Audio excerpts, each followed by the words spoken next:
Hi. என்கிட்ட consulting பண்ண வர பேஷண்ட் இல்லை காலில் கேட்குற பேஷண்ட்ஸ் கூட ஃபஸ்ட்டு கேள்வி என்ன கேட்குறாங்கன்னா, ஹேர் டிரான்ஸ்பிளான்ட் பண்ணால் உயிர் போதாமே, அதில் வந்து 2-3 பேர் டெத் ஆகிட்டாங்க அப்படின்னு சொல்லிட்டு.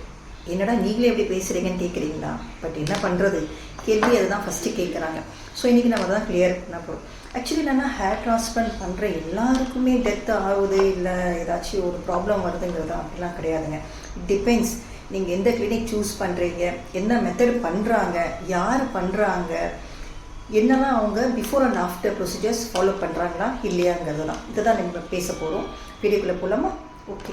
ஃபர்ஸ்ட் ஆஃப் ஆல், இப்போ நீங்கள் ஹேர் டிரான்ஸ்பிளான்ட் பண்ணுறீங்கன்னா இந்த ஆஃபர்லாம் போடுவாங்கல்ல ஃபேஸ்புக்கில், யூடியூப்பில், 7 rupees craft, 8 rupees craft, 10 rupees craft, unlimited 25,000 full head, unlimited crafts அப்படிலாம் பண்ணுறாங்கல்ல. ஸோ அதை பார்த்த உடனே டக்குன்னு டிரான்ஸ்பிளான்ட்டுக்கு போயிடாதீங்க. ஃபர்ஸ்ட் ஆஃப் ஆல் நீங்கள் ரிசர்ச் பண்ணுங்கள் அதை பற்றி. இது மாதிரி எந்த மெத்தடில் பண்ணுறாங்க, யார் பண்ணுறாங்க, அதோட அந்த பிஃபோர் அண்ட் ஆஃப்டர் இன்ஸ்ட்ரக்ஷன்ஸ் எல்லாம் கொடுக்குறாங்களா, எல்லாமே நீங்கள் ஃபஸ்ட்டு செக் பண்ணணும். ப்ளட் டெஸ்ட் பண்ணுறாங்களா, இல்லை அதுக்கப்புறம் உண்டான ஆஃப்டர் த ப்ரொசீஜர் உண்டான வந்து உங்களுக்கு இன்ஸ்ட்ரக்ஷன்ஸ்லாம் ப்ராப்பராக கொடுக்குறாங்களா, என்னது நீங்கள் ப்ராப்பராக செக் பண்ணணும். செகண்ட் திங் வந்து மெத்தட் ஃபஸ்ட்டு மெயினாக பார்க்கணுங்க. ஹேர் டிரான்ஸ்பிளான்ட்லாம் வேறு மல்டிபிள் மெத்தட்ஸ்ன்னு சொல்கிறாங்க. பட் எனக்கு தெரிஞ்ச மெத்தடு வந்து 2 தான் இருக்குங்க. நாங்கள் இந்த ஃபீல்டில் லாஸ்ட் 23 இயர்ஸாக இருக்கும். எனக்கு தெரிஞ்ச 3 மெத்தடு. ஒன்று வந்து DHT, which is very old method, அந்த ஸ்ட்ரிப்பு மாதிரி எடுப்பாங்க. செகண்ட் வந்து ஸ்லிட் அண்ட் பிளேஸ். இப்போ நிறைய பேர் வந்து எஃப்யூஇன்னு சொல்கிறாங்கல்ல, ஸ்லிட் பண்ணிவிட்டு அதுக்கப்புறம் கிராஃப்ட்ஸ் வைக்கிறது. இப்போ இந்த தேர்டு வந்து அட்வான்ஸாக எடுக்கிற மெத்தட் வந்து DHI and HDI, direct hair implantation and high density implantation. Face value இந்த மெத்தட் தான் பண்ணுது. ஸோ இது மாதிரி 3 மெத்தட்ஸ் இருக்குங்க. ஸோ நீங்கள் வந்து ஃபஸ்ட்டு உங்களுக்கு தெரிஞ்ச வரைக்கும் கூகுளில் ரிசர்ச் பண்ணுங்கள், எந்த method is safe and secure.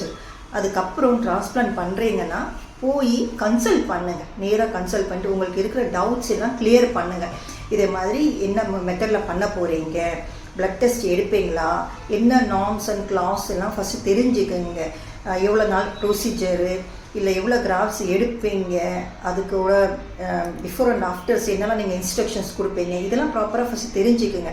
அதுக்கப்புறம் நீங்கள் டிரான்ஸ்பிளான்ட்டில் போங்க. இப்போ உங்களுக்கு காஸ்ட் இஸ் த இஷ்யூஸ்னால் உங்களுக்கு எது கம்மி பட்ஜெட்டில் இருக்குதோ நீங்கள் அதை செய்யலாம். இல்லை யூ கேன் அஃபோர்ட்னா இன்னும் கொஞ்சம் டைம் எடுத்து ஒரு 2-3 கிளினிக்ஸை ஏறி இறங்கி கண்டிப்பாக நல்லா ரிசர்ச் பண்ணிவிட்டு நீங்கள் டிரான்ஸ்பிளான்ட்டுக்கு போனீங்கன்னா இந்த டெத் இஷ்யூஸு இது மாதிரிலாம் உங்களுக்கு வராது.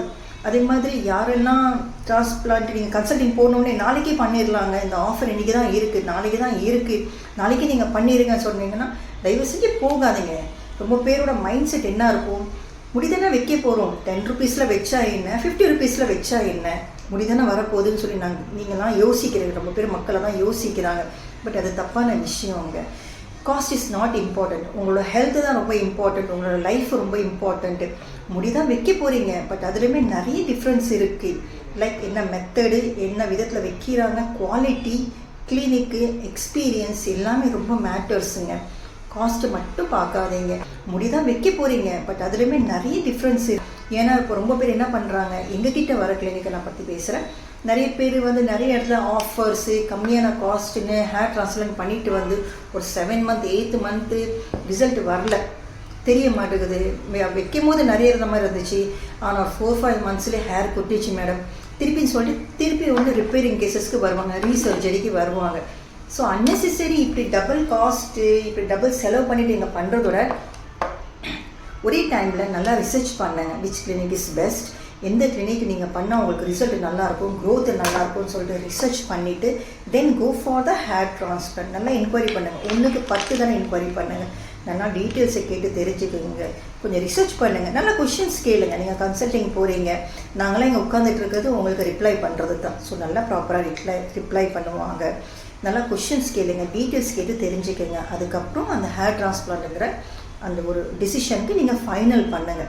Very main important. நீங்கள் போகிறீங்கன்னா எவ்வளோ கிராஃப்ட்ஸ் பண்ணுறாங்க, எவ்வளோ டேஸ் ப்ரொசீஜர் பண்ண போகிறாங்க, என்ன மெத்தடில் பண்ண போகிறாங்கிறது தட் இஸ் வெரி இம்பார்ட்டன்ட். தயவு செஞ்சு கேட்டு தெரிஞ்சுக்கோங்க.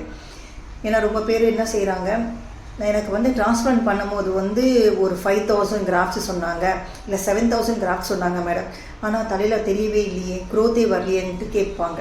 ஸோ இதை நீங்கள் எப்படி கண்டுபிடிப்பீங்க?